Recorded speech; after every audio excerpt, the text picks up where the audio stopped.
What is up? We are live. Welcome to CP Live. I'm really excited about tonight's show. Tonight, we've got a guest named Brandon Matthews. He was a former college coach and he's been doing lessons professionally at his house. He built his own facility with hit tracks, quantities, all kinds of different things.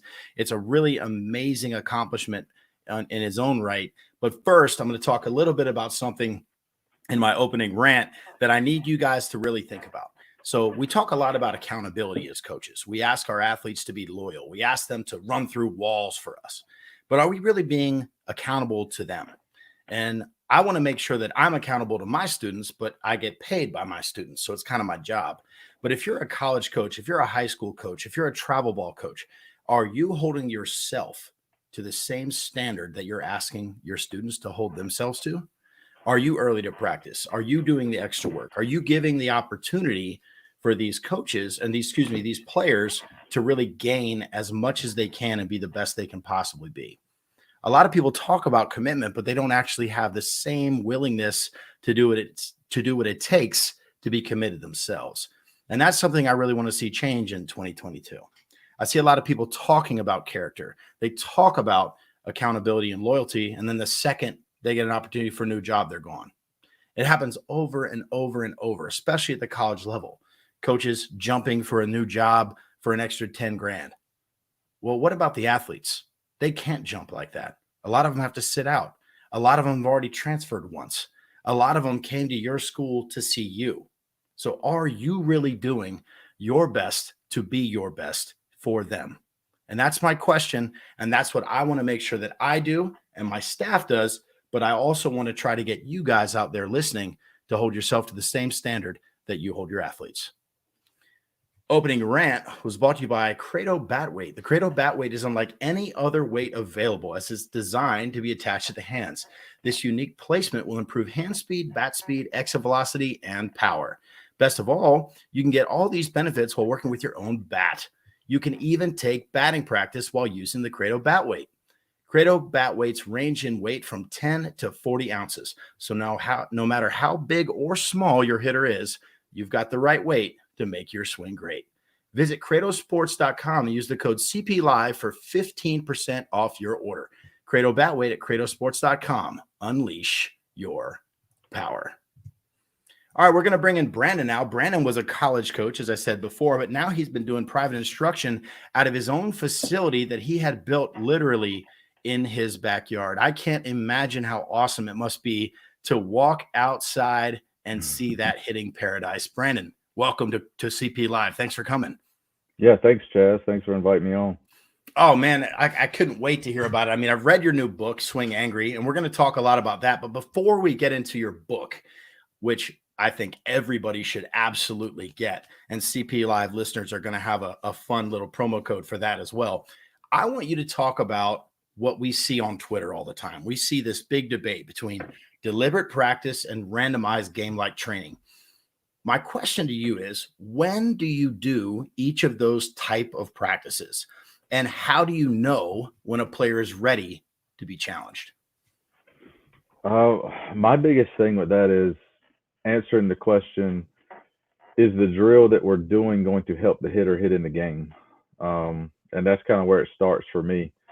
And I've seen all the debates on Twitter about, randomizing and creating chaotic environments and things like that. But I'll be honest, if I take a 9-year-old kid who I'm working with and I just throw machine fastballs at them, they're probably going to miss every single one of them because they're 9 years old and they're just starting out. They're still trying to learn a sense of balance, a sense of awareness. They're 9 years old. They're still just developing as a physical kid. So I think I've talked about it a little bit in some articles I've written where I talked about trying to balance the training environment from just being completely 100% chaotic, because I think then you're stretching the athlete too far. They have no chance of success, or maybe they might have success 1 out of every 10 reps. And if you put a kid in that environment and they're just unevenly matched, you can turn them off of the game. When you're talking about an older kid who's, I don't know, even in high school, failure all the time is not valuable feedback, I don't think. And I think you have to balance the training environment where you need to meet them in that comfort, not the comfort zone, but you need to meet them in that zone where they've got to actually focus on the task that they're trying to accomplish, not something that they can just do. I compared it to, like, if I got a 2-year-old daughter, if I play my 2-year-old daughter in Call of Duty, obviously I'm gonna win every single time. I don't even have to focus. I can eat potato chips, browse my phone, do whatever I want to do. I'm still gonna win. So you don't want to put a kid in an environment that's easy where they're not going to get anything out of it. And on the flip side of that, my 2-year-old daughter is at an unfair advantage and she's on the other end of the spectrum. So you want to try to balance it out where you're going to have to actually try, you're going to have to stay focused. There's going to be probably a 50 to 60% success or failure rate in there, but it's just enough where they're being in a challenged environment that's going to make them a little bit better than where they were. They're going to experience some failure, but they're able to learn through that failure and they're able to grow through it versus just, throwing something at the wall and seeing if it sticks and saying, hey, I know you just missed 25 times out of 26 reps, but figure it out. That's the opposite end of the spectrum. That kid's probably not going to, he's not going to have fun. He's not going to enjoy the training environment. He's probably not going to want to play baseball, or she's probably not going to want to play softball very long if you keep doing that. Yeah, you're exactly right. So you're a teacher. So what do you teach? I teach sports and business marketing. So talk about, like, if you give a test or a project of some type that's graded, right? As a teacher, you obviously don't want your students to only get 30% of your questions right. So how do you balance the knowledge that you have as an actual trained educator in the classroom with what you know from, motor learning and challenging players in the batter's box? Well, in the classroom, we're always assessing students at the beginning of the year. So we're trying to figure out what prior knowledge do they have, where are they currently at. So we pre-test them. You get a kid who comes in and he pre-tests and he gets over 50% of the questions right. This kid's got a pretty good background on the knowledge you're going to teach him. So he's probably going to be at a different entry point coming into class on day one. So you kind of expect his learning process to be a little bit different, and maybe the task that you give him, the type of assignment that you give him, might be different from the kid who makes a 20% on the pretest and doesn't really have a lot of prior knowledge or anything like that. So when you're comparing that to training hitters or training athletes or whatever, we assess all of our hitters when they come in. So I've got a pretty good idea of, are they a complete novice hitter? Are they 9, 10 years old, very young? They don't play travel ball. They just dabble in some rec ball or whatever. Or are they the 16-year-old kid who's been playing high-level travel ball since he was 11 or 12 years old? He's got a very good foundation for functional strength and just mobility and hand-eye coordination. He really does good with his bat speed. His exit velocity is pretty above average for his age. His line drive percentage in the eval is really good. Like, this kid's coming in and he's kind of pre-testing at a 60% level, where I can work with him in a different way than I'm going to work with the kid who is pre-testing at that entry point and they don't have a lot of prior knowledge. So you got to try to work with each kid individually, and that random environment has a place for certain individual kids, but you can't just say, here's the machine. We're going to throw 80-mile-an-hour fastballs at you and mix in some 75, 72-mile-an-hour sliders and figure it out. Like, I don't think that works. No, well, not only does it not work, it's not how you teach in school. It's not how you teach your 2-year-old eventually to, like, use the bathroom or cut her own food, right? You're going to explain those things to her, right? Just like I have my 8-year-old and my 4-year-old. I mean, I still have to remind them to wash their hands after they use the bathroom, right? And when I watch them do those things, they still need to be coached and taught and educated on exactly how to do that as, like, a non-gross functioning member of society, especially boys. Talk about your decision to get out of college coaching, and you obviously were looking for a facility. First of all, how did you convince your wife, who must be a saint, to let you build an unbelievable facility in your backyard? And what type of challenges did you have other than the concrete being too short? So my journey in the game has been, some people call me a coaching nomad, because I was a good high school player, good enough to stay in the starting lineup, good enough to help us win high school baseball games. But I was a first generation college student coming from my family, so I didn't really have any idea how to go out and navigate the recruiting process because I didn't have anybody else to lean towards. I had three different high school coaches when I was playing high school baseball, so I didn't have much guidance in that department. So I ended up being a walk on at a Division II school, and I was an average college baseball player, but I had really good baseball instincts, and I learned a lot from my college coach as far as the nuances of the game, the strategies, things like that. Like defensively, I was a really good player. Hitting, I was an average player. But I had, like I said, I knew the game really well and had a high IQ. So I knew coaching was going to be my future in the game. And when I graduated college with a business degree, I really didn't know what I was going to do. And as soon as I graduated, it just so happened my old high school teacher who's teaching business classes retires. I can jump into that gig at 22 years old. If I stay in it, I can retire in North Carolina after 30 years with full benefits. So at 52, I can do whatever I want.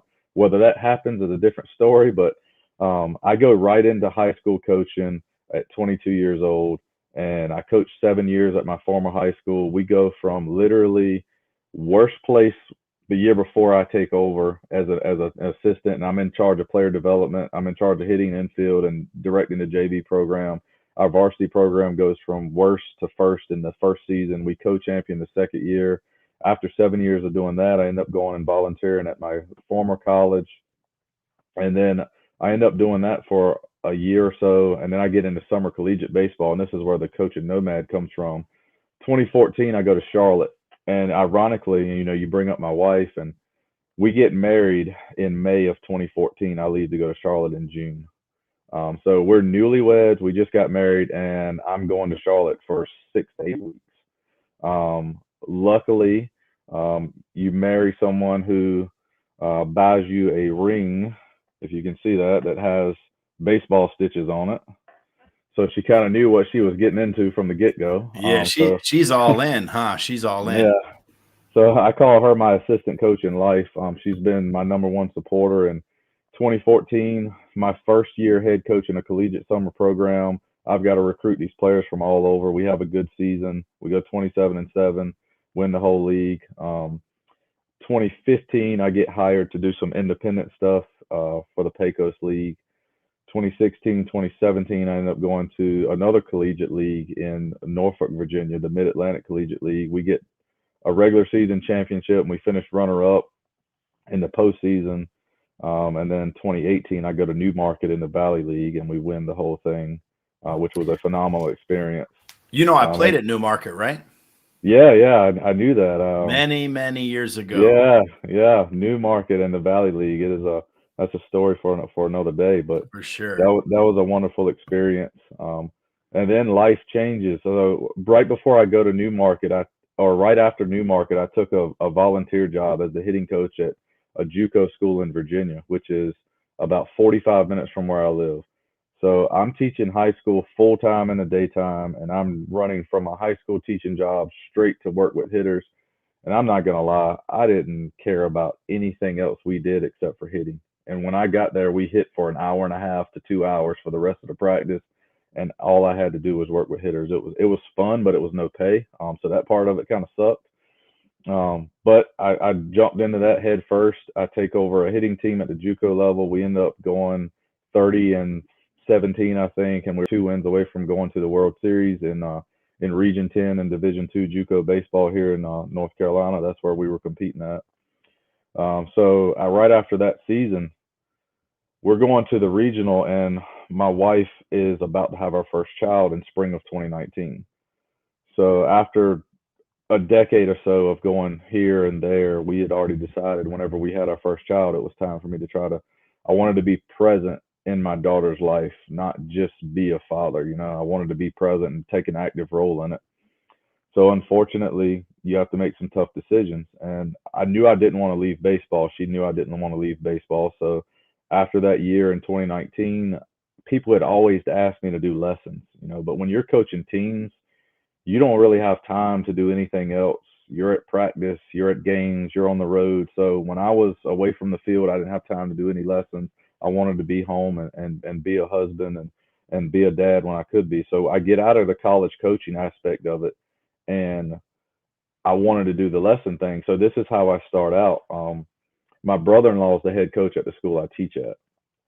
So he doesn't start workouts until like 5 or something like that. I'm like, hey man, can I use the facility, do some lessons after school, hour and a half or so? So I'm doing lessons outside after school's over, after classes, and people are starting to drive from other schools to come take hitting lessons with me in the afternoon. And that turns into, hey, it's getting cold outside at 6 in November here in North Carolina. It's getting dark. I need to find somewhere where I can get indoors and I can do some more lessons in the evening when it's dark outside and the time changes and the temperature's starting to get in the 35, 40 degrees. So I'm like, what do you think about us building a metal fabricated building in the backyard? The deal was, hey, I'll give you this portion of the space for all of your indoor decorations and your storage totes and all of this. So she's got like a 10 by 10 little space in there with totes and stuff. But anyways, she's like, are we gonna be able to afford it? And I'm like, I don't know. I'm like, we're just gonna take a gamble. I think I can get enough lessons. I think I'll do a good enough job where people will come. So kind of the Field of Dreams thing, except for this was the facility of dreams in my backyard where I can do lessons, come in, hang out with my daughter and spend some quality time with her. And we're just going to build it and hope they come, Yeah. So we built it in late 2019, early 2020. And it was a process. It's 30 by 50, 1,500 square feet. We've got a 35 to 40 foot cage in there, hit tracks. And all of this is self-funded. I haven't taken out one business loan, anything like that. I've taken out some personal loans and things like that, but it was a risk that I was willing to take. Right. We put it up and she's like, you just better hope you can figure out how to pay for it, because I don't have any money to contribute to it. So they start out and I'm doing lessons 3 days a week from like 5 to 8. And that has turned into, I did 38 lessons a week in the summer. And when I mean 38 lessons a week, I mean, I do 1-to-1, 1 hour lessons. So Wow. 38 hours a week in the summer was a full-time job for me. That is awesome, man. During the school year, I'm doing lessons every night, 5 to 9. So I'm working 40 hours a week at school, and I'm putting 25 hours in every night in my facility in my backyard, which has got the hit tracks and all the top of the line training tools. I mean, I'm in small town Eastern North Carolina. For people who don't know that, Walmart closes at 10. And when I was growing up, you had to drive an hour and a half to go get quality instruction. So what's the closest town to you that people would know? Probably Greenville, North Carolina, which is where East Carolina is. That's about an hour away from me. Okay. But there's nothing here local that you either have to go to Chesapeake, Virginia, the Virginia Beach area, or you got to go to Greenville or up your way in Raleigh to go find some quality instruction. So within an hour, my whole goal of doing this was in my small Roanoke Chowan area, we're all like 1 to 2A high schools, and nobody around here had quality instruction they could get locally. So that was part of my reason for doing it, was I wanted to give back to the kids who are in the 1 hour away from me area where they can get some good instruction because they care about the game. They want to be the best they can be, and I want to help them, reach the maximum potential their career can. So that's kind of how it came about, and that's turned into me just, honestly, I need more help because I have to tell people I can give you an assessment, but I don't have any memberships available just because my hours are maxed out. It's just me, I'm doing it by myself, but it's been a great adventure, and it's been fun building relationships with different hitters. I actually had one of my first clients was able to sign with Longwood University. So that was awesome to work with this hitter and have that first kid commit to going to college that you've worked with for a year or two. That's a great feeling, man. Congratulations. Thanks, man. The relationship with those kids, man. I've had people drive from 2 hours away to come to small town USA, and they say, man, when you get here, you're out in the middle of nowhere. All you see is cornfields and watch out for bears. And I'm like, yep, that's where I'm at. But watch out for bears. Yikes. Yeah. One of my life goals is to not live in places where the wildlife can eat me. That's something that's a hard and fast rule for me. So I don't know if I could do what you do. Now, I did lessons outside for years, but your facility, even though it's at your house, it's no pole barn. I mean, we're talking, just so everybody knows, we're talking like fully enclosed with tens of thousands of dollars of technology in there. I mean, a HitTrax alone, you're talking base model at $18,000. I mean, this guy is investing in himself so he can invest in his students. Not only is he Baseball Rebellion Rebels React certified, but he's also Driveline Foundation of Hitting certified, On Base U certified, and the American Baseball Coaches Association member as well. Talk a little bit about those certifications and the technology that you've invested in, and how you use those things on a day-to-day basis. Like, what do you think is the most impactful for your students? Man, I started out with a Rapsodo hitting unit, and I bought that myself. I used it. I used it with my college team. I used it with some of my summer programs. And what really got me down that avenue is when I was going through school, I was really good at computer technology stuff. So I'm a real logical thinker. So I always would question, like, well, okay, why do we do this? Why do we do that? And then the whole StatCast era came out. I saw a presentation at the ABCA by John Malley, which was kind of titled something about the science of hitting.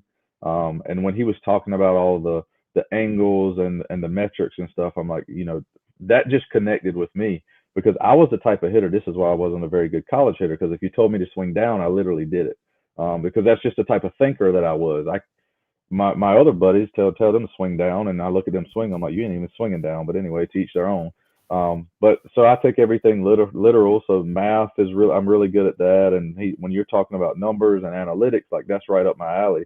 So I start diving into that presentation, and that I go down a rabbit hole, and I'm starting to read all of this different stuff. And then you get StatCast, who comes out, and the exit velocities and the launch angles are popping up there. And so then I go and I'm looking at the blast sensors and the diamond kinetic sensors, and I get the Rapsodo, so I can see exit velocity, I can see line drives, I can see the launch angles, and I can see the spins off of the ball. So I start using that, and we're using blast, we're using diamond kinetics, and I'm looking at swing path data and looking at attack angles. I'm like, all right, man, if you're like, it finally makes sense to me, how to help you develop a swing that's going to stay in the zone a long time, stay on plane, be behind the baseball. Like, one of the simple things we do in my cage is I'll have the swing sensor up on a flat screen TV, so that when they hit the ball, they can see their bat speed, and they can see their attack angle, their time to contact, some of the key metrics we look at.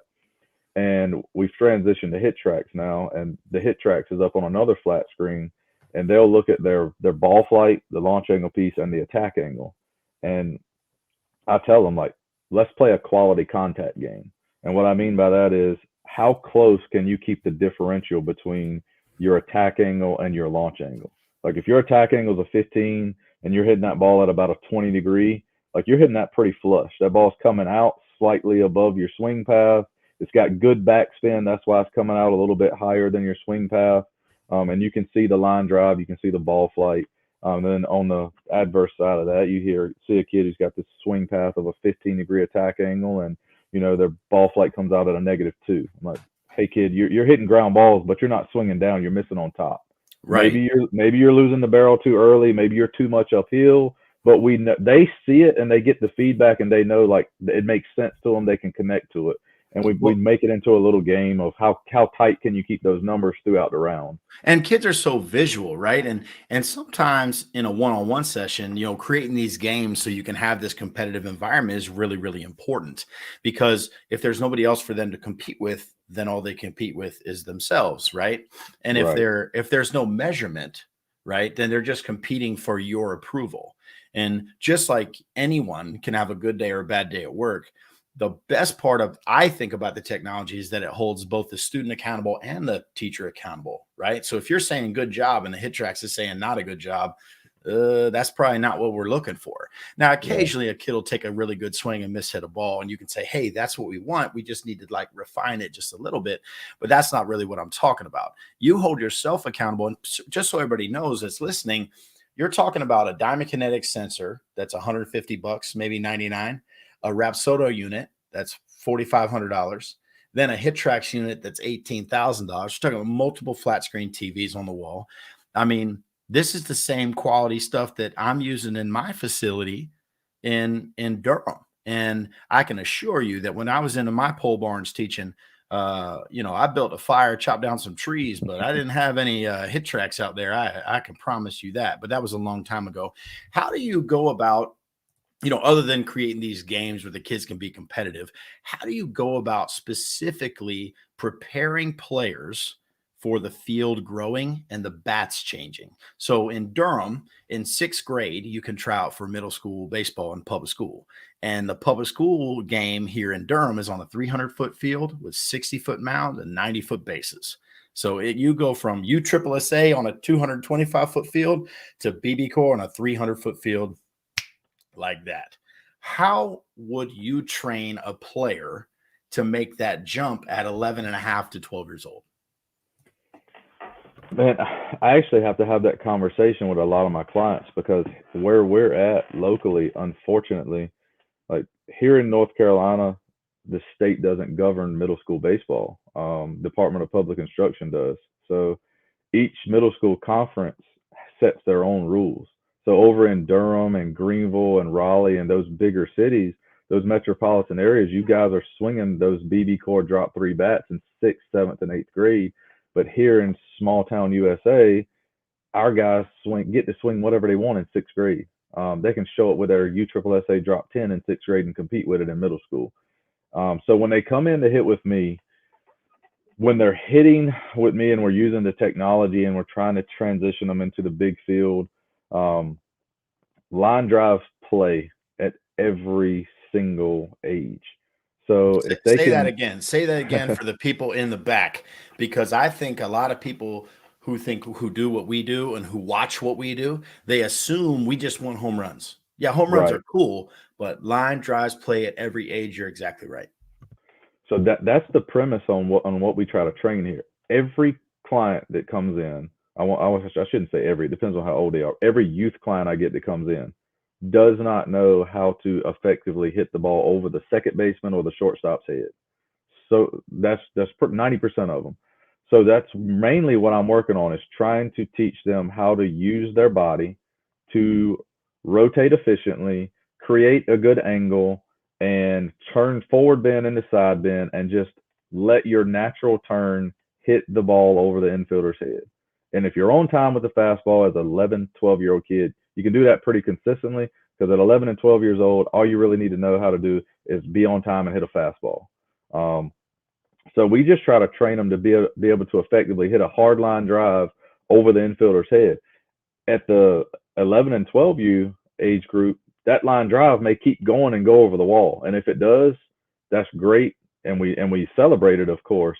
But when they turn 13, 14 years old and they get thrown into the big field, that same line drive swing is good enough to go 175 feet and land in front of the outfielders. If they hit it hard at 15 to 20 degrees, they've got a pretty good shot to keep getting on base.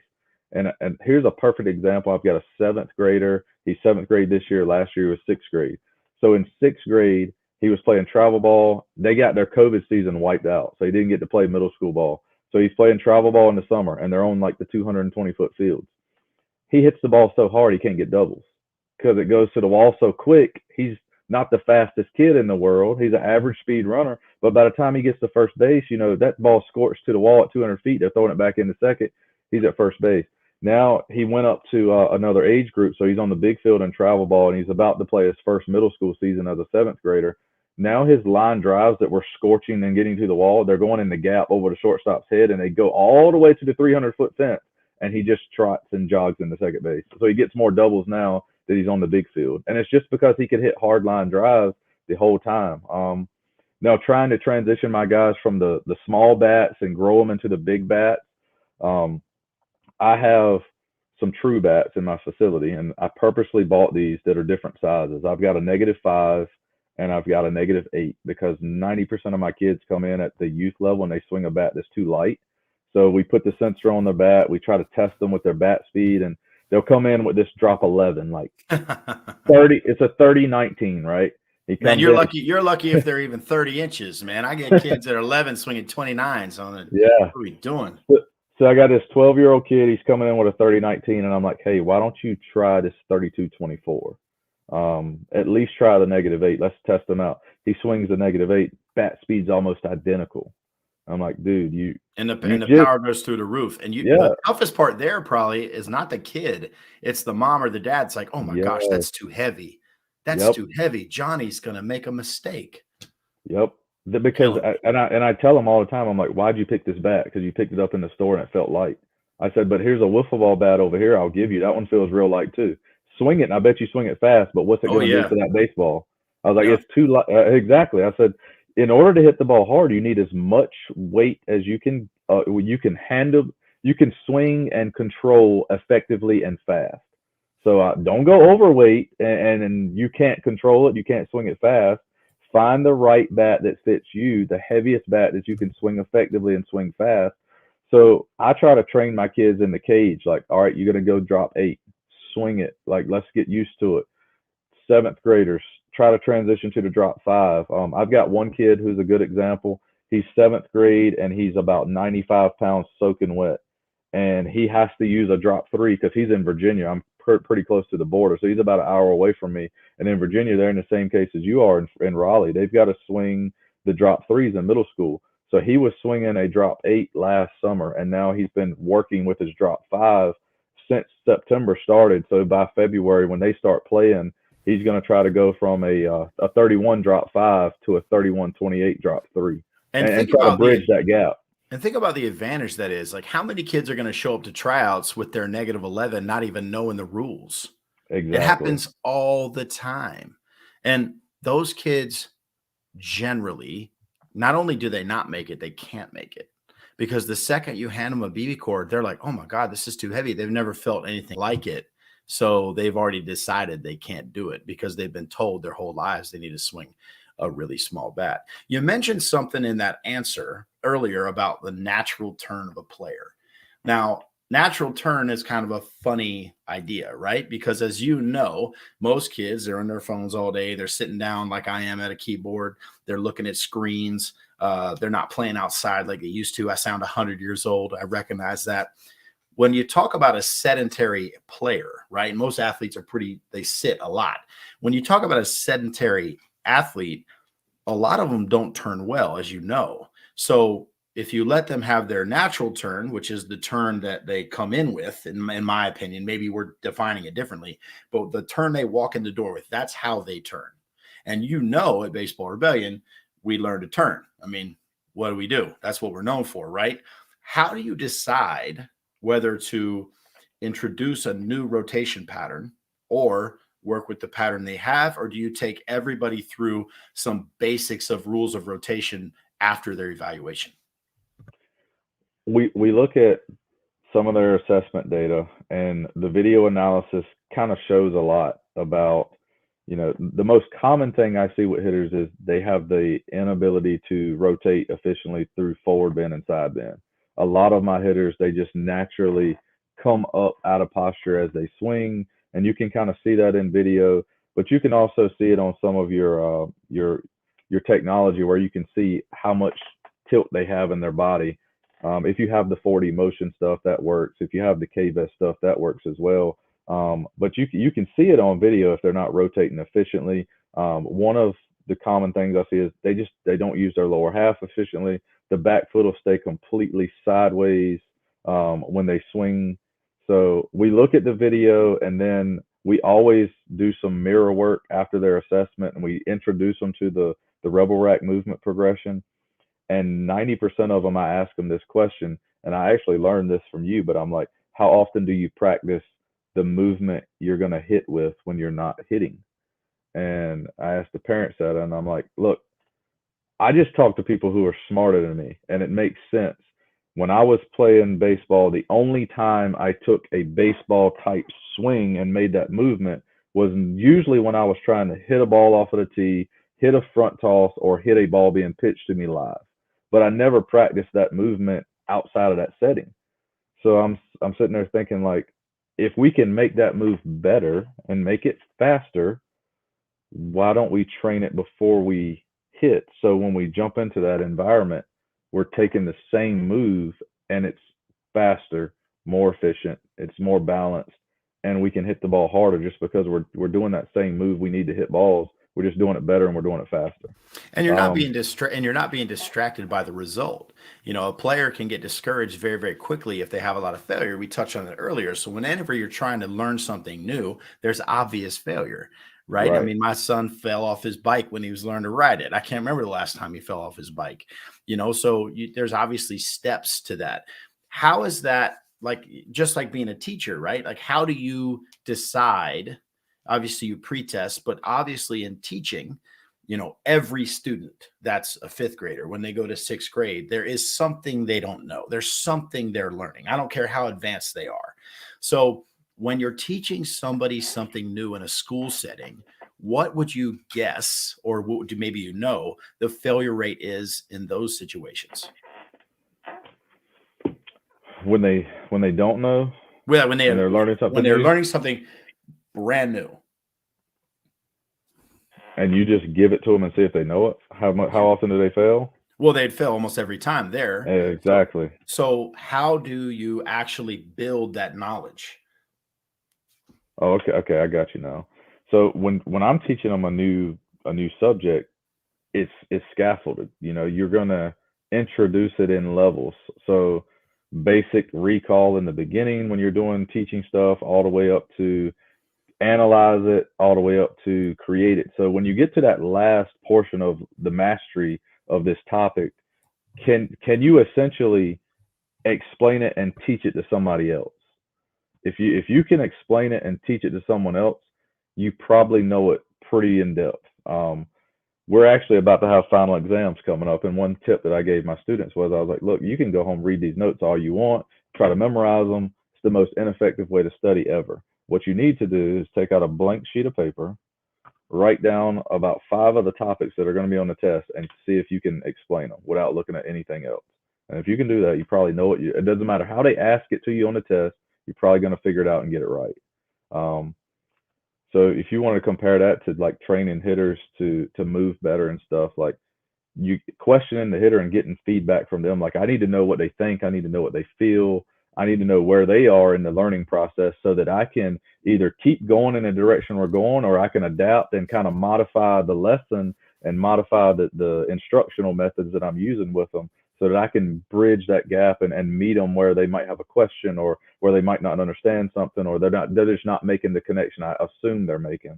Well, that's the thing, getting them to speak, right? That's one of the hardest things we probably have to do as instructors, is give the kid the understanding that we're not looking for the right answer. We're looking for what they think. Yeah. Because if we have to guess as instructors, it just wastes time. If you just tell me what you don't understand, if you tell me, Chaz, Brandon, I don't understand what you just said. Okay, that's my fault. Let me help you understand it, because that's my job. And I talk about this all the time. It does not matter what the teacher knows, it matters what the students show. And so once you can get them to A, articulate it verbally, and then B, take it to the practice field or the game, then they can self-correct. Then they can find their own movement solutions that everybody wants to talk about on Twitter. And giving them the knowledge of how to move, practicing that knowledge deliberately, understanding when and how to use certain movements to hit certain pitches, certain speeds, certain locations.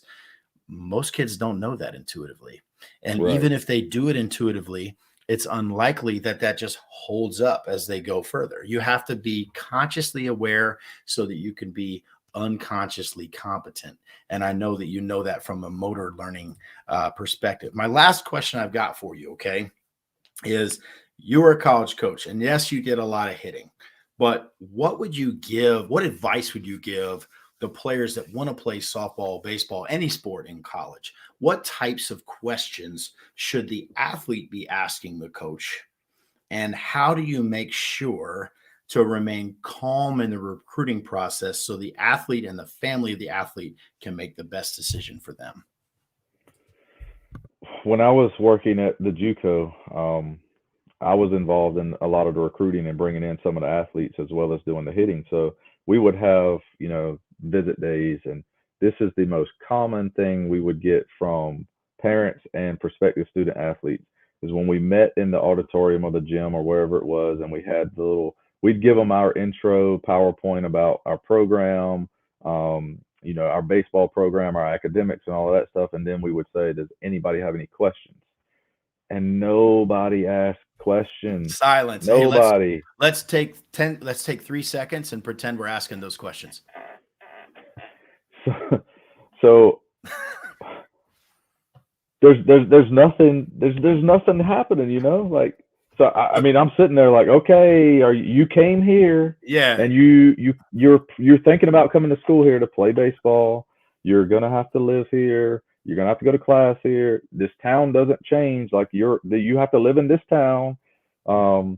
So nobody asks questions. We just sit there. And you don't have a single question for me as a man who's going to have a ton of influence on your next 5 years of your life. You don't. Exactly. You mean we explained everything perfectly? Yep. Like, oh, I would lose it. I would lose my mind. So the biggest advice I can give parents, and this is what I tell the athletes that I train who are in that age group where they're starting to get into that recruiting process, is you got to know what questions to ask, and you got to actually ask them, because the transfer portal exists for a reason. Mm-hmm. And 90, I don't know what the number is, but I would say most of the kids who end up going to school XYZ leave after 1 year. I don't know exactly what that number is, but I do know that there are a lot of kids who think they made the right choice out of high school. They stay there one semester sometimes, and then they already want to get out. If they make it the whole year, they're looking to go somewhere else in their sophomore season. So I tell them all, I'm like, look, at that recruiting day, I'm like, okay, since y'all don't have any questions, these are the questions I would ask if I were you. Do we lift weights? What time do we lift weights? Do we have a weight room on campus? Because some schools don't even have a weight room on campus. You have to go off campus to lift at some high school or wherever you're at. What's a typical day like in a student athlete's life at this school? When do you guys practice? What are class schedules like? Are there certain periods of the day where I can't take a class because I need to be at practice? Are there certain majors that I don't need to take because it would interfere with me being committed to the baseball requirement or the softball requirement? What's your coaching style like? And talk to the players that are already in the program, because they're going to be able to give you firsthand experience, firsthand advice on, what their daily life is like on a daily basis, what the strength training program is like, what it's like going to school there, what the classes are like, what the town's like. So I can't stress it enough. If you don't ask the right questions, you will regret most of the decisions you make, because you don't have the information. You're trying to figure it out after you're already there. And then, your 2-day visit when they were entertaining you was great, but you didn't even see all of the stuff that happens behind the scenes on a normal day. You didn't know they lifted at 6 a.m. You didn't know they had study hall every night at 7 or whatever the case may be. So asking questions is key. I tell my male athletes all the time, I'm like, you got to treat recruiting like trying to date girls. Like dating. I say it Yeah. all. I tell my female athletes that. I tell them all. Because like you're not just gonna go out and pick a random person. You're gonna, first of all, I've never seen so many athletes that are like, well, you're a junior now. What schools have you talked to? None. 0. Do you approach your dating life like that? Like, okay, you see these people you're interested in and you don't talk to them, you don't approach them. Like, send an email to a coach. All the information is on their team website, their athletic website. The staff directory is there. Email the whole staff, because you don't know who's actually going to respond to the recruiting emails. So And email everybody. And what do you have to lose? I heard a really interesting story. A supermodel was talking about her dating life. And I can't remember the supermodel's name, but she was like, the thing that blows me away is I'm single. And that sounds really conceited, but she was like, men won't come talk to me. They're just afraid. They think I'll just reject them, when in actuality, no one never comes and talks to me because they think they can't. So, whether you go talk to the supermodel and she shuts you down, or you never talk to her, either way, you're not dating her. Right. So you might as well shoot your shot, and that goes with recruiting too. Like, send an email, ask a question, find a way to find out something that you didn't know. And another thing that I talk to kids about that I think I want to know your thoughts on is, I tell them, while coaches appreciate the respect of yes, sir, if you're a recruiting coordinator, if I'm a recruiting coordinator and I've got to call, 16, 15-year-old boys on Tuesday and Thursday to try to recruit these kids, and all I hear is, yes, sir. Yes, sir. Good. Yes, sir. Oh my God. I can't imagine how long that takes and how brutal that is.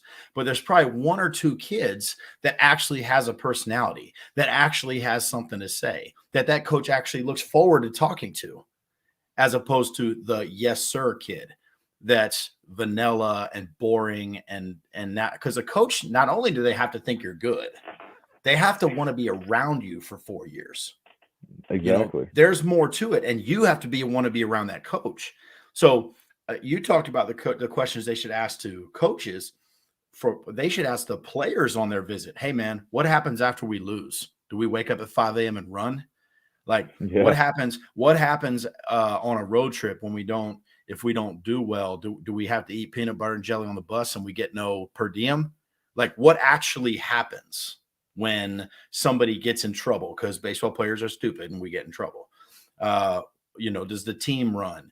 What's the punishment like if somebody makes a mistake? Like all that stuff is real, and you need to know that going in to help frame what you want, because you're not going to go 56-0. You're going to lose, and you're going to make errors. You're going to make mistakes. Like how does a coach treat the worst player on the team? And how does the coach treat the best player? Because all that stuff is super, super relevant. Brandon, go ahead. I got a quick story for you right here that relates to something I've heard you say before, and it's kind of, I think you said this about the draft. Like MLB draft a player, and then they get in the system, they want to change everything he does, and it's kind of like, well, okay, why'd you draft me in the first place?